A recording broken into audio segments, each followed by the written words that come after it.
everybody, welcome to Caketastic Cakes. It's Jen, and if you can figure out what I'm doing here in this quick little overview, I am making a poppet cake decoration just using gum paste. And I know a lot of people use like melted chocolate in the molds.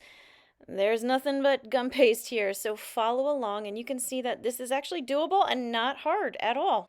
Now, if you see me use any tools or supplies you guys can use, check the link in the description below. It'll take you to my website. It should be able to help you out. Now that was, the pineapple was just a quick reference so I could know what size circle cutter I'm going to make or I'm going to use to make my poppet decoration. And that's it. So yes, I'm starting out with some nice bright pink color. It's actually rose color. It's a Wilton gel color. And I rolled out, it is gum paste by the way, between my sticks so it's all nice and even in height. And then I'm going to cover it with a little piece of saran wrap and then use my circle cutter to cut out 6 circles. I just chose an arbitrary number just because it seemed like it would work. I just thought it would look good that way. Okay, and by using the saran wrap, it domes the cutouts a little bit so they're not quite so sharp on the sides. It worked a little. It wasn't the best, but that was the idea behind it. Now I rolled out the same color flatter into the same size circle, and then I'm using my ball tool, the big ball there on the end, to hollow it out and kind of make big cups out of it or dishes or bowls out of it. And then I'm going to put my fat piece right in the center and stick it on the strip that I cut out.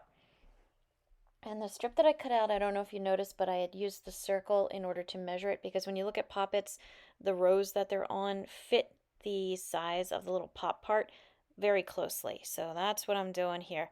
And again, like I said, just hollow out the center there a little bit in order to cup it out, spread it out, make that little ring that goes around each of those circles, and then sticking it onto my strip of pink. And the poppets do pretty much touch each other when you line them up. So I had a long strip that I laid them out, cut off the ends. There you go. That's going to be my reference point. Now from now on, every color I cut out, I'm going to come back and use that same piece of pink so I get the same size each time. If you use the pink the first time and then the yellow and then the orange or whatever, you're going to basically play telephone with your sizes and it's going to end up varying. I've tried it before. This is the best way to go. Just keep reusing the same one for your measurement reference each time.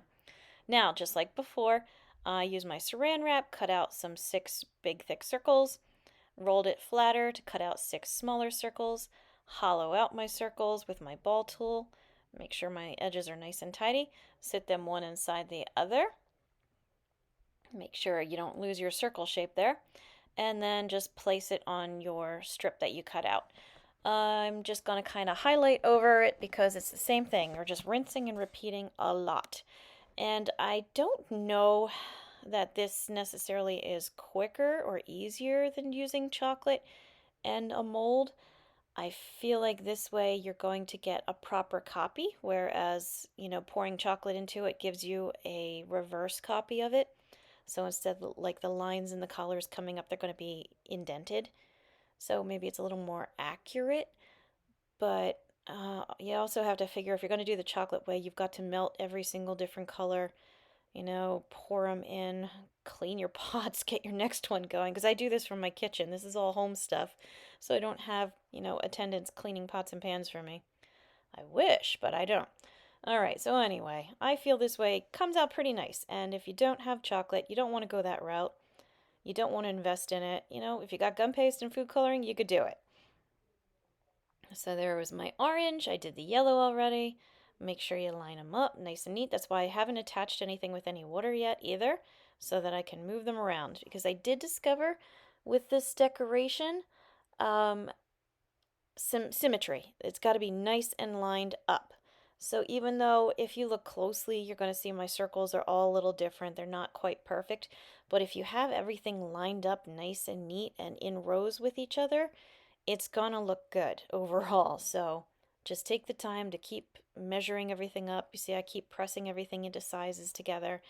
So yes, I'm going with the rainbow poppet. I've got my Roy G. Biv thing going here. Only I'm dropping off the indigo, I guess, or violet, one or the other. I'm going with purple. Yes, so there's my last purple. I have to just put that last piece on as well. Again, just trying to line everything up. And again, line it up. Take the time to line it up before you use water to anchor down any of those pieces. Okay, so making sure my sides are nice and straight, my top and bottom's nice and straight, I'm nice and squared off.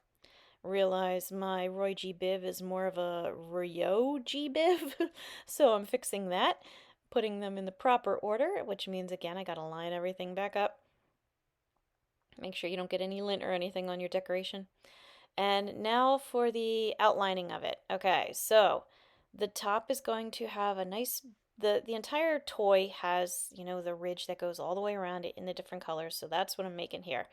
I rolled out my pink, just kind of randomly thickness, wrap it around so I get the idea. I'm gonna cut off the extra that makes it too long.